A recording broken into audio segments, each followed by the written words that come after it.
मेरी चच्ची इंतहाई जवान और ख़ूबसूरत औरत थी, कम उम्र में भी। इसलिए मैंने पहली दफ़ा अपनी चाची को देखा तो मेरा दिल खुद ब खुद चाची की तरफ हमकने लगा।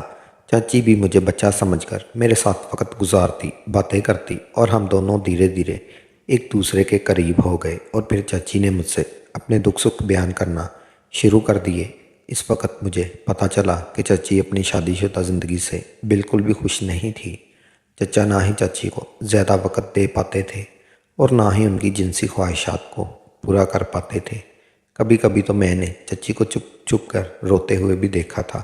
चचा अक्सर रातों को भी घर से बाहर रहते और चच्ची सारी रात जागते हुए घर में टहलती रह और मेरी नज़रें चच्ची के जवान वजूद पर जमी रहती। मेरा दिल चाहता कि मैं हाथ बढ़ाऊं और चच्ची को हासिल कर लूं। चच्ची की कमज़ोरी मेरे हाथ लग गई थी। वो खुद को तन्हा समझती थी और इसी बात का फ़ायदा उठाकर मैंने चच्ची के साथ छेड़छाड़ शुरू कर दी। कभी बातों बातों में मैं उनका हाथ पकड़ लेता तो कभी उनके करीब बैठकर उनके कंधे पर सर रख देता। और फिर आहिस्ता आहिस्ता मुझे एहसास हुआ कि मेरी ये हरकत चच्ची को परेशान नहीं करती, बल्कि वो मेरी इस हरकतों पर खुश होती हैं। शायद वो मुझे बच्चा ही समझती थी, इसलिए जब मैं उनके करीब होता तो वो बड़ी मोहब्बत से मेरे बालों में हाथ फेरने लगती, जैसे कोई छोटे बच्चे के साथ करता है। एक रोज़ चाची किसी काम से हमारे गांव गए हुए थे। मैं और चची घर पर अकेले थे। सर्दी का मौसम था। चची मेरे लिए गरम गरम गाजर का हलवा बनाकर मेरे कमरे में आई, क्योंकि मुझे गाजर का हलवा बहुत पसंद था और चची मेरी हर पसंद नापसंद का ख्याल रखती थी। मैंने चची को अपने पास ही बैठा लिया और अपनी किताबें समेट दी। मैं गांव में से यहाँ तालीम हासिल करने के लिए आया था, लेकिन मेरा सारा ध्यान चची पर अटक कर रह गया था। पढ़ाई से तो अब मेरा कोई वास्ता ही नहीं रहा था। मैं तो बस चच्ची को हासिल करना चाहता था और तरीके सोचता था। अभी चच्ची और मैं एक साथ बैठे थे। मैंने चच्ची की चूड़ियों से खेलते हुए उनसे बातचीत शुरू कर दी। मैं जानबूझकर ऐसी हरकतें कर रहा था कि वो चचा से बदन हो जाएं और उन्हें इस बात का एहसास हो कि चचा इन्हें खुश नहीं रखते। कुछ ही देर में मैं अपनी चाल में कामयाब हो गया। चची की बड़ी बड़ी आंखों में पानी भर गया और वो कहने लगी कि शादी के 3 साल बाद भी मेरी गोद खाली है। मुझे बच्चे की कमी बहुत एहसास होता है, लेकिन ना ही तुम्हारे चचा मुझे वक़्त देते हैं और ना ही किसी डॉक्टर के पास लेकर जाते हैं।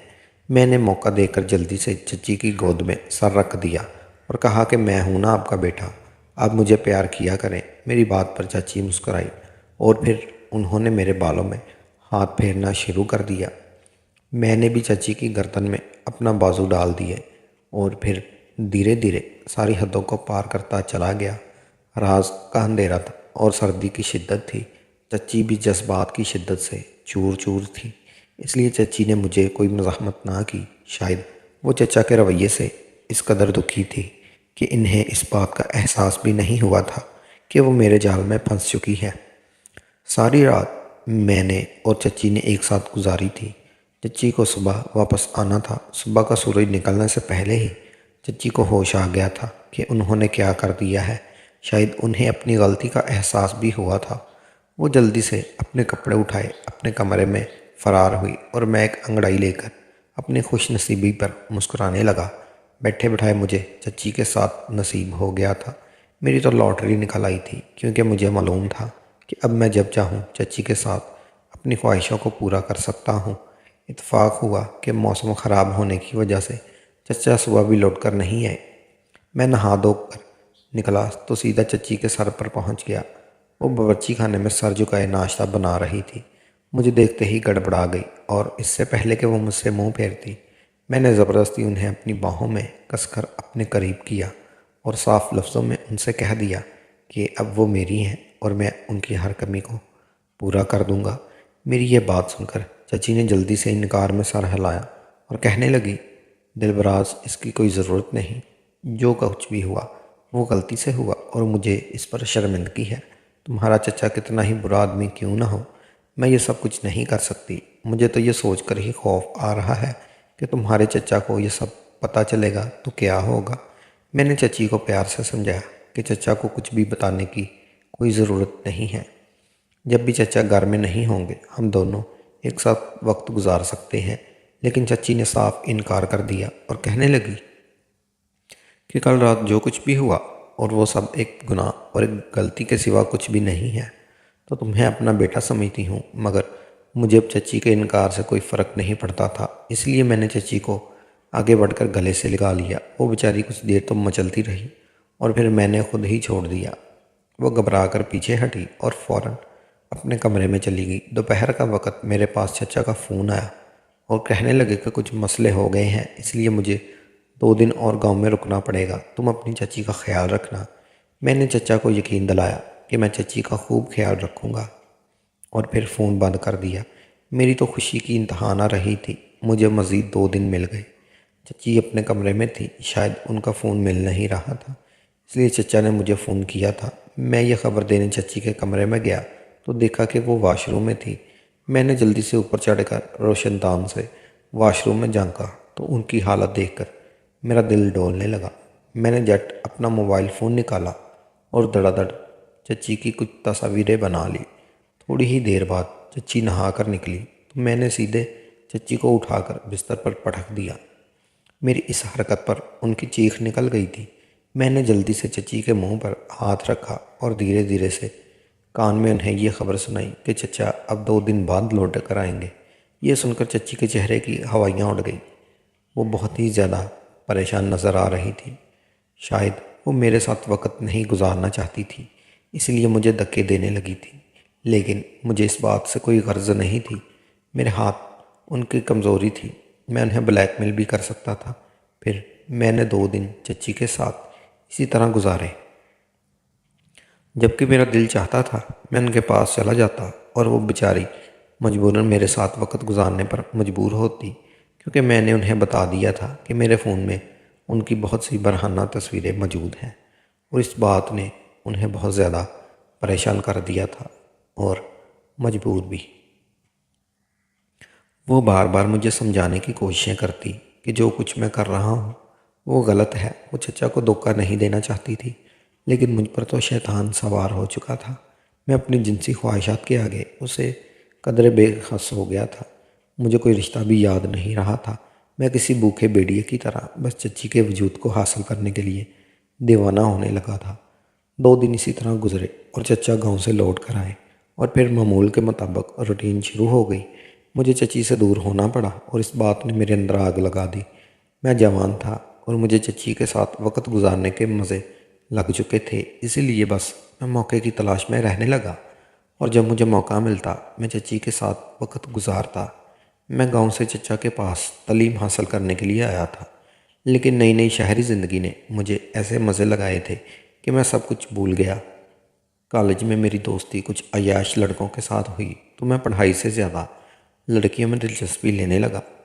अब तो मुझे घर में भी चाची हासिल हो गई थी तो मेरी ज़िंदगी बाग बहार हो गई थी। लेकिन एक रात चचा और चची के कमरे से खूब झगड़ों की आवाज़ें आने लगीं। यह पहली दफ़ा था जब उन दोनों के दरमियान कोई झगड़ा देख रहा था, वरना अमूमन चाची खामोशी से चचा की खिदमत करती हुई नज़र आती थी। समझ नहीं आ रहा था कि दोनों किस बात पर लड़ रहे हैं। और फिर मैंने देखा कि चाची अपना सामान इकट्ठा कर कर घर से निकल गई और इस बात पर मैं बहुत परेशान हो गया कि इतनी रात को चाची कहाँ गई है। मैं जल्दी से चचा के पास गया और उनसे पूछा कि क्या हुआ है, इतनी रात को चची कहाँ जा रही हैं, आप उन्हें रोकते क्यों नहीं। लेकिन चचा ने मेरे सामने चची को खूब बुरा भला कहा और कहने लगे ये औरत घर बसाने के लायक नहीं थी। और ना जाने इन दोनों के दरमियान क्या बात हुई थी कि चचा ने चची को रोकने की कोशिश भी ना की। चची के जाने के बाद मैं चचा घर में तनहा रह गए थे और घर के कामकाज भी मुझे ही करने पड़ते थे। मैं बहुत ज़्यादा परेशान हो गया था। जब चचा ने मुझे देखा कि मेरी पढ़ाई भी मुतासर हो रही है और घर के कामकाज भी वक्त पर नहीं हो रहे, तो चचा ने तीसरे ही दिन एक मुलाजमा का बंदोबस्त कर लिया। उसका नाम जकिया था। वो एक 16 साल की जवान लड़की थी जो शायद किसी मजबूरी की वजह से घरों में काम करती थी। चचा ने उसे मेरे कॉलेज से आने के बाद का वक़्त दे दिया था ताकि मेरे सामने वो घर की सफाई भी कर ले और खाना वगैरह भी तैयार कर दे। चचा तो फसलों की खरीदो फरोख्त का काम करते थे, इसलिए कभी वो गांव में होते तो कभी शहर में। उनकी नौकरी के कोई औकात मुकर्रर नहीं थे। ज़किया को नौकरी पर रखते ही मेरी लाडली एक दफ़ा फिर निकल आई थी, क्योंकि अगले ही दिन जब ज़किया नौकरी पर आई और घर के काम काज करने लगी तो मैं बिल्कुल तनहा था। मैं हर वक्त उसके सर पर सवार हो गया था और कभी उसको झाड़ू लगाते देखता तो कभी बर्तन मांजते। वो बेचारी कभी अपना दुपट्टा ठीक करती तो कभी मुझसे नज़र चुराने की कोशिश करती, मगर मेरी नज़रें उसके वजूद पर किसी मकनातीस की तरह जमी हुई थी। मैंने उसके साथ भी वही हरकतें शुरू कर दी थी जो मैं चची के साथ करता था। कभी मैं बहाने से उसका हाथ पकड़ता तो कभी उसका दुपट्टा खींच देता। वो पोछा लगाती तो मैं उसके सामने बैठकर गौर से उसे देखता। शायद वो बहुत ही ज़्यादा मजबूर थी, इसलिए मेरी इन हरकतों पर बिल्कुल खामोश थी। और फिर एक दिन जब वो काम करते हुए पूरी तरह पसीने से शराबूर हुई तो मेरी नीयत ख़राब हो गई। घर में कोई नहीं था और इसी बात का फ़ायदा उठाकर मैंने उसे ज़बरदस्ती अपने बेडरूम में बंद कर लिया और 2 घंटे उसके साथ गुजार दिए। उसने मज़ाहमत की कोशिश की, लेकिन मुझे इसकी मज़ाहमत से कोई फ़र्क नहीं पड़ता था। मैं गांव का लंबा चौड़ा जवान था और शहर की दान पान सी लड़की को काबू करना मेरे लिए ज़्यादा मुश्किल ना था। फिर चाची को काबू करते करते अब तो मुझे ये हुनर भी आ गया था। जब 2 घंटे गुजर गए तो मैंने इसे कुछ पैसे दिए और कहा कि वो बात चचा को हरगिज़ ना बताए। अगर वो मेरे साथ इसी तरह रहेगी तो मैं रोज़ाना उसे पैसे दूंगा। मुझे इसकी गरीबी का अंदाज़ा हो गया था, बस इसीलिए मैं उसकी कमज़ोरी का फ़ायदा उठाना चाहता था। आने वाले हर दिन में ज़किया के साथ गलत हरकतें करने का और खामोशी से सब कुछ झेलने लगी। शायद उसे कुछ ज़्यादा ही पैसों की ज़रूरत थी। और फिर दिन गज़ब हो गया। मैं और ज़किया बेडरूम में थे। मैं अभी ज़किया के कपड़े उतारने ही लगा था कि चचा घर में दाखिल हो गए। मुझे लगा कि चचा रात को आएंगे, इसीलिए मैंने अपने बेडरूम का दरवाज़ा बंद करना भूल गया था और उन्होंने मुझे ज़किया के साथ देख लिया। पहले तो चचा को मेरी इस हरकत पर यकीन ही नहीं आया, और फिर जब ज़किया ने उन्हें बताया कि मैं रोज़ाना उसके साथ यही सब कर रहा हूँ तो उन्होंने ज़बरदस्ती मुझे मजबूर किया कि मैं ज़किया से शादी करूँ। चचा बहुत गुस्से में थे। उनका कहना था कि हम गांव वाले इज़्ज़त के मामले में बहुत एहसास होते हैं। अगर हमारी बहन बेटी की इज़्ज़त है तो दूसरे की भी बहन बेटी की इज़्ज़त है, इसीलिए तुम्हें इस लड़की से निकाह करना होगा।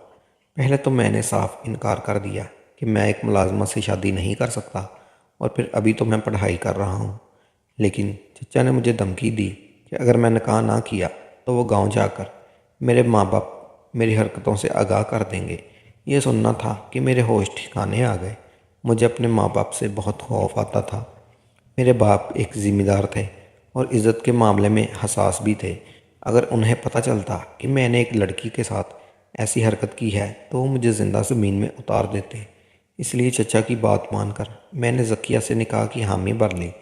हैरत की बात थी कि चचा ने ज़किया के घर वालों को नहीं बुलवाया था और ना ही मुझे उनसे मिलवाया था।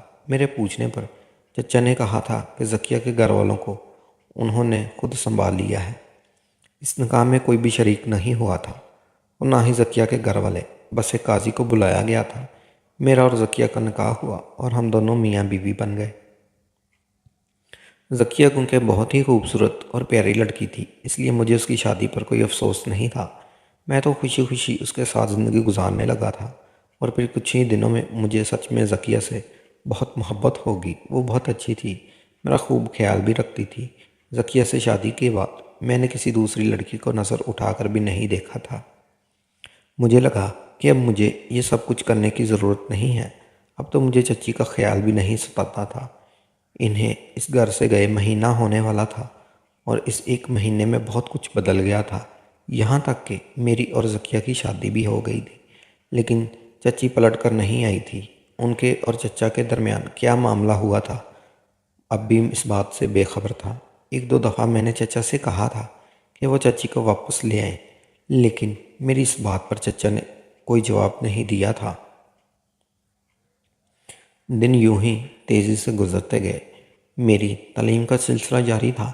मैं सुबह उठते ही कॉलेज चला जाता और दोपहर के वक्त वापस लौटता तो ज़किया घर के कामकाज में मसरूफ़ होती। चचा कभी घर पर होते तो कभी अपने काम पर निकले होते। गांव में मेरे घर वाले को मेरी शादी की खबर नहीं हुई थी। चचा का कहना था कि सही वक्त आने पर वो खुद सबको इस बारे में बता देंगे। मुझे चचा पर यकीन था, इसलिए मैं भी खामोश था। और फिर एक रोज़ मैं कॉलेज से कुछ जल्दी घर वापस आ गया। मेरे सर में बहुत ज़्यादा दर्द था और मुझे आराम करना था। मैं घर में दाखिल हुआ तो हर तरफ सन्नाटा था। शायद चचा अपने काम से निकले हुए थे, लेकिन ज़किया वो कहाँ थी? हो सकता है कमरे में ही। यही सोचकर मैं अपने कमरे में गया, लेकिन मेरे कमरे में कोई भी नहीं था। मैंने सारा घर में ज़किया को तलाश किया, लेकिन वो मुझे कहीं नज़र ना आई। और फिर मुझे चाचा के कमरे से बातों की आवाज़ सुनाई दी और मैं चचा के कमरे में दरवाजे पर पहुंचा तो मेरे होश ठिकाने आ गए। मेरी बीवी और चचा दोनों बिस्तर पर मौजूद थे, और वो दोनों जिस हाल में थे वो देखकर मेरी जान निकल गई थी। ज़किया ने बहुत अजीब व गरीब लिबास पहन रखा था। वो बिस्तर पर लेटी हुई थी, जबकि चचा उसके पास ही बैठे थे और दोनों ज़ोर ज़ोर से हंस रहे थे। ये सब देखकर गुस्से से मेरे रोंगटे खड़े हो गए थे। मेरा चचा तो मेरी ही बीवी के साथ। मैं सोच भी नहीं सकता था कि मेरे चचा मेरी बीवी के साथ ऐसी हरकत भी कर सकते हैं। मेरी बीवी इस हौसले में चचा के साथ क्या कर रही थी? मैं गुस्से के आलम में कमरे में दाखिल हुआ था, और मुझे देखते ही इन दोनों के चेहरे का रंग भी बदल गया था। चचा फ़ौरन बिस्तर से खड़े हुए और कहने लगे, आओ दिलबर, हम दोनों तुम्हारी ही बातें कर रहे थे। मैंने नफ़रत से चचा से पूछा कि ये सब क्या है? अब मेरी बीवी के साथ ऐसी हरकत कैसे कर सकते हैं? मेरी बात सुनकर चचा ज़ोर ज़ोर से हंसने लगे और कहने लगे, वाह दिलबर, तुम तो ऐसे कह रहे हो जैसे तुमने कभी किसी की बीवी के साथ ये सब कुछ नहीं किया। तुम भूल गए हो कि तुमने अपनी चच्ची के साथ क्या कुछ किया। मेरी गैर मौजूदगी का फ़ायदा उठाकर तुमने किस तरह मेरी भोली वाली बीवी के साथ जुल्म किया है, उसे ज़बरदस्ती अपने बिस्तर पर ले जाकर जो उसे बेआबरू करते रहे हो। क्या तुम्हें कुछ याद नहीं? चचा की बात सुनकर मेरे होश ठिकाने आ गए। मुझे हरगिज़ भी अंदाज़ा नहीं था कि चचा को इस बारे में कोई बात भी मालूम होगी। मुझे तो लगा था ये राज सिर्फ मेरे और जरीना चची के दरमियान ही होगा, लेकिन चचा के मुंह से ये सब सुनकर मैं ज़मीन में गड़ गया था।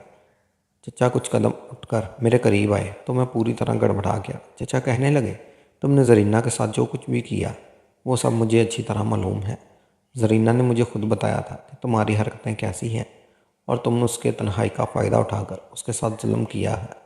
मगर मैंने तुम्हारी चच्ची की बात पर बिल्कुल भी एतबार नहीं किया और यही कहा कि तुम मेरा खून हो, तुम ऐसी हरकत नहीं कर सकते।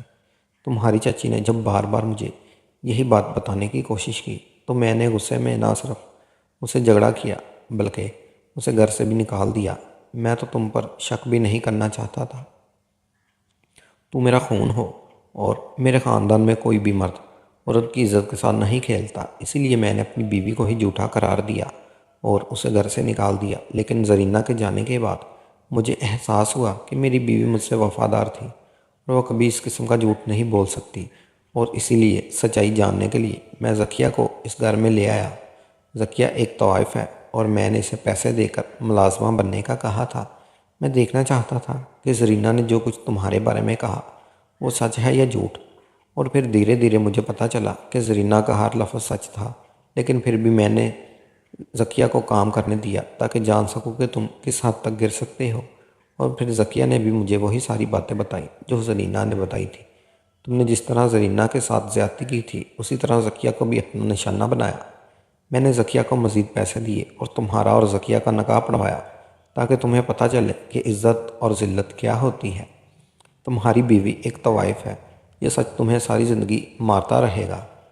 रही बात मेरी और ज़किया के साथ होने की, तो मैंने ज़किया के साथ कुछ गलत नहीं किया। मैं तुम्हारी तरह का बदकिरदार आदमी नहीं हूँ। जब तुम कॉलेज से छुट्टी लेकर निकले तो मुझे प्रिंसिपल का फ़ोन आ गया। प्रिंसिपल मेरे दोस्त हैं। उन्होंने मुझे तुम्हारी तबीयत की ख़राबी का बताया, तो मैंने जानबूझकर मंसूबा बनाया और तुमसे पहले यहाँ आकर ज़किया के साथ लेट गया ताकि तुम्हें पता चल जाए कि अपनी बीवी को किसी दूसरे के साथ देखकर कैसी तकलीफ़ का एहसास होता है। तुम्हारी वजह से मेरी घर हंसता ख़राब हुआ। मैंने अपनी बीवी पर यकीन नहीं किया, जबकि मेरी बीवी मेरे साथ बहुत अच्छी थी। मैं उसे वक्त नहीं दे पाता, ये मेरी गलती थी, लेकिन उसकी सज़ा उसे नहीं मिलनी चाहिए थी। मैंने तुम्हें अपना बेटा मानकर अपने घर में जगह दी थी, शहर के अच्छे कॉलेज में तुम्हारा दाखिला करवाया, और तुमने मेरे ही पेट पर खंजर घोंप दिया। मैं तुम्हारे बाबा को इत्तला कर चुका हूँ। मैं उन्हें बताया है कि तुमने अपने पसंद से एक लड़की की शादी भागकर की है। कुछ ही देर में तुम्हारे बाबा यहाँ पहुँचने वाले होंगे। वो तुम्हें और ज़किया को गाँव ले जाएंगे और फिर तुम्हें सारी ज़िंदगी ज़किया के साथ ही गुजारनी होगी, क्योंकि अगर तुमने अपनी ज़बान खोली या अपने बाबा को कुछ भी बताने की कोशिश की तो तुम खुद ही बदनाम होगे। और अपने बाबा को तुम तो जानते ही हो, इज़्ज़त के लिए वो तुम्हारी जान भी ले सकते हैं। इसलिए अब खामोशी से सारी ज़िंदगी तुम इस तवाइफ़ के साथ गुजारना। मैं तय को वापस ले आऊँगा और इससे माफ़ी भी मांग लूँगा, और आइंदा किसी भी जवान लड़के को अपने घर में जगह नहीं दूँगा। काश मुझे पता होता कि तुम बेटे नहीं मेरे दुश्मन निकलोगे, तो मैं कभी अपनी जवान बीवी के साथ तुम्हें छोड़ता ना। चचा ने तो मेरे सर पर आसमान ही गिरा दिया था। मैं जो ही हर बात से बेखबर समझ रहा था, वो मेरी हर हरकत से वाकिफ़ थे। मैं चचा की नज़रों में शर्मिंदा हो गया था। कुछ ही देर मेरे बाबा भी पहुंच गए थे और उन्होंने मुझे बहुत बुरा कल मैंने कैसे किसी की बेटी को भगाकर शादी कर ली। चचा ने बाबा से कह दिया कि ज़किया के घर वाले अब इसे कबूल नहीं करना चाहते, इसलिए आप इसे अपने साथ ले जाएं। बाबा ने ज़बरदस्ती मेरा सामान बनवाया और मुझे और ज़किया को लेकर गांव के लिए निकल पड़े। मैं तो बाबा को ये भी नहीं बता सका कि वो कोई शरीफ औरत नहीं बल्कि एक तवाइफ़ है। शायद मुझे जैसी बज़ात आदमी को यही सज़ा मिलनी चाहिए थी। अब सारी ज़िंदगी मुझे खामोशी से एक तवाइफ़ के साथ गुजारनी है और अपने हर गुनाह को याद करना है। अगर मैं अपनी चाची जैसी औरत के साथ ज़्यादती ना करता तो शायद आज ख़ुद भी जुल्म का निशाना ना बनता।